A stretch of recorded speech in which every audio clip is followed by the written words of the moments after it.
Isang nakakalungkot lang na pangyayari guys itong mga huling araw, no, sa ating kapwa rider. Kaya sa mga rider na bumabiyahe sa gabi, doble ingat po tayo dahil hindi natin kilala yung mga ating naisasakay. Kaya tama yung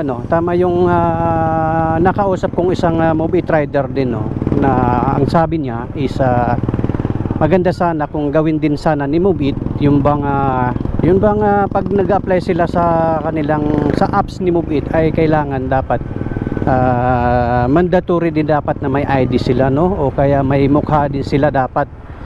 Kasi katulad naming mga rider, pag nag-book po ang isang customer sa amin ay nakikita po ang aming mga mukha, no.